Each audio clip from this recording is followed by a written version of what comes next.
I've been up doing this last, I'll be 4 nights now in a row. It's starting to thaw on the walls now. Some of it's starting to come down. It's having some trouble going around. See, I gotta get a new gear. This one's here wearing the teeth off. And I'm gonna order one here tomorrow. But I gotta get up here with a welder. Right here. It's just about ready to tear the track right off. Every time it comes there, it wants to slip, no matter what kind of pressure you got on it. I've actually made a little piece on there with a piece of angler and a bottle jack. You force a little more pressure on there to get me through the weekend here now, but here's it's the week here now, I can start ordering parts. So and another thing is it's starting to get softer along the walls too, because before it was chatter so bad. Now you can tell it's not chattering as bad, it's frost is coming out, but the walls are still frozen pretty much solid. I've been chipping away a little bit by little up here as I go. Here's a door here, but you can see how thick it is. And my hand.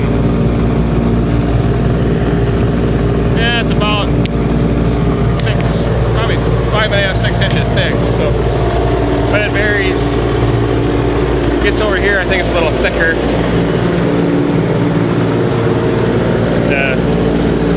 Yeah, we got Tyler down below. He's running the controls for me, so I can he keeps lowering it down. And while he's doing that, he's mixing feed too. So I kind of got him, starting to train him in how to mix feed. So killing 2 birds with 1 stone here. I gotta help it along this spot here. Probably that bad spot. But yeah, starting to come off the walls here better. It was about right to here, up to about the bottom of that door. And then it was clean on this wall here, so. And this spot's about the same. This stuff here has been falling down by itself last night and tonight, little by little, so. Yeah. You guys can hear me all right. But sometimes when I have a very small window of thawing, I'll come up here and I'll raise the side loader up off the side about 2 or 3 feet. Then I'll come in here with a pickaxe, right there, and I'll peel it all off the walls. Then I'll let the unloader down on it slowly and let it slowly chew its way through. But it's looking like we're going to have a good 4 or 5 degrees above thawing. So I'm going to slowly every night keep picking away at this. And well, a little easier on myself and a little bit easier on the unloader because it's frozen solid. The unloader has to chew it apart. Yeah, it really works the crap out of the unloader when you do that. So I'm gonna try to do it that way once. See how that works. Since I got Tyler out helping me, so. When it gets to this spot here, it's a high spot, so I gotta help it pass there, otherwise it gets hung up on that side of the. You see it's starting to get soft here, but I kind of want to leave a little bit of a ramp so I can bring it up onto the frozen side of this. So I kind of got to use both hands when it gets to this damn spot, and I pull on the cable, hold the unloader back and forth, and helps it. Come on. Definitely got to get a new sprocket.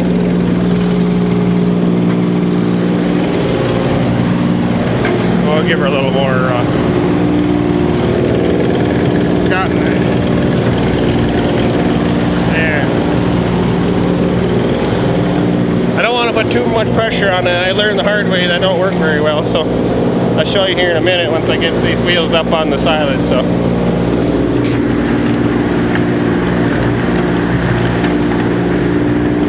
I can do it, keep showing you. There we go.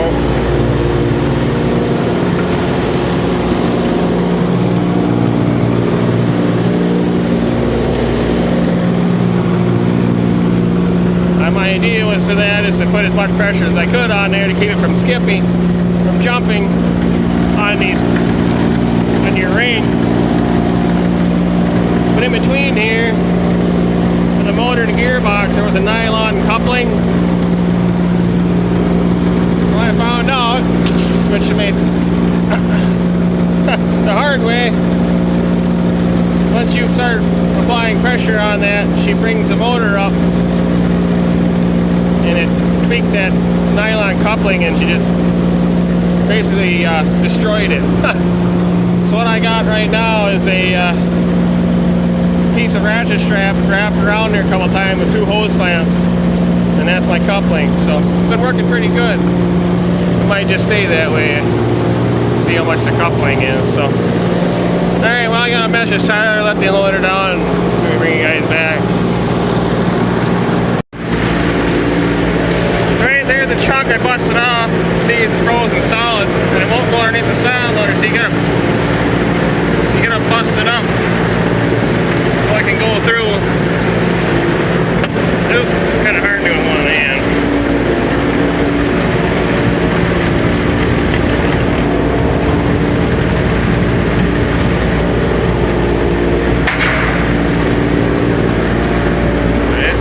It's frozen hard.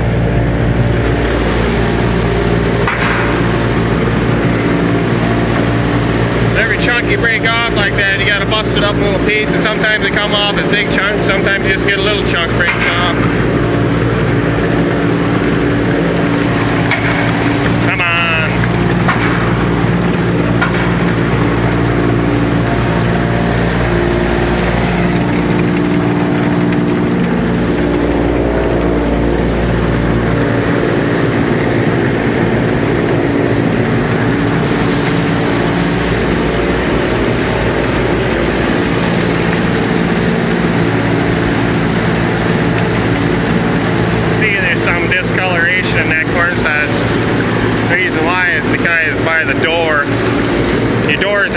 Your doors don't fully completely seal up, so there's always a little bit of oxygen transfer there. And so you do get a small amount of spoilage by the doors.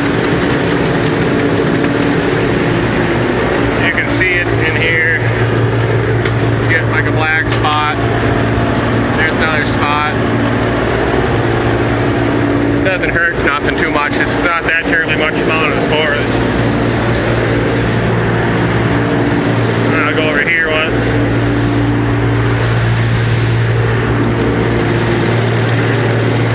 You can see here where this is, this line in here.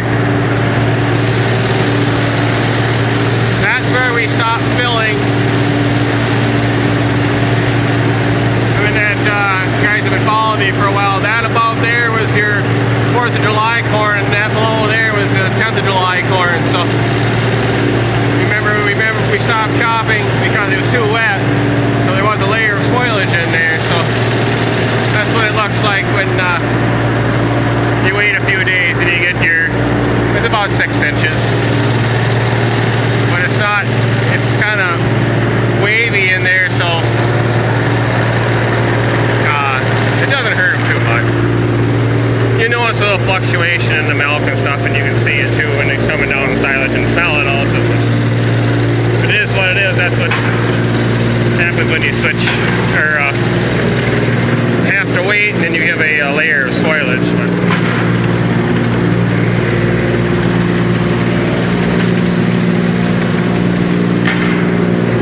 Alright, well, you've seen this part again. I gotta get it back over this hump here, so we can get it back. Oh, I forgot to add here about this bad spot here in the ring. what I'm gonna do is I should be able to get down the welder leads through that door. I should have enough to get up here, and I just gotta build this up with weld. It's about the only way you can fix it. And yeah. So I just gotta get a new sprocket, and then I just gotta weld them bats. There's that. This is the worst spot right there. There's another spot over there that's starting to get thin. So I couldn't do it before because, well, I could have. I really wanted to. I guess I could have cut it out with a chainsaw, but I seen this window of warmer weather coming, so I figured I could wait it out. Just come up here for an hour and mess around and get outside of the down for morning. It would be night and morning, so yeah, it's good if you got a little extra help. So get it, add that on there. So yeah, it's nothing unfamiliar with guys that have silos and do have a little help. That's the way they do it too. So I know that for a fact. I know my dad did a lot of this. I was his switch man for many years. So now the table is turned. So that's a good thing.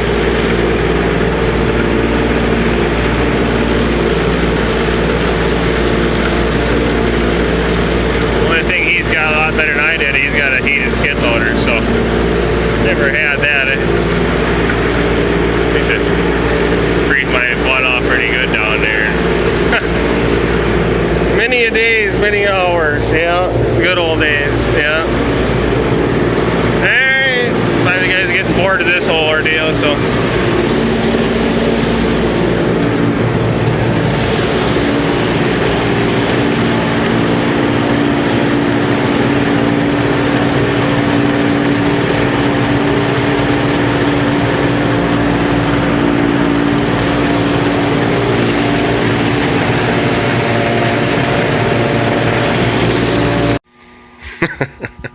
There he is. He's the guy that runs the switches and keeps the feed away from the silo. We just got done feeding cows here now, so there's somewhat of the pile we got down.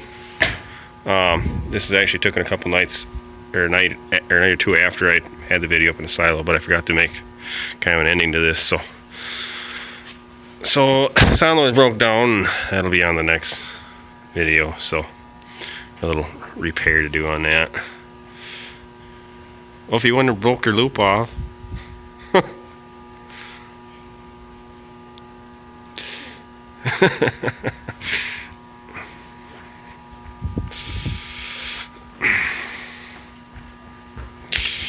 Well guys, thanks for watching, and hope you liked the video, and I'll catch you on the next one. See ya.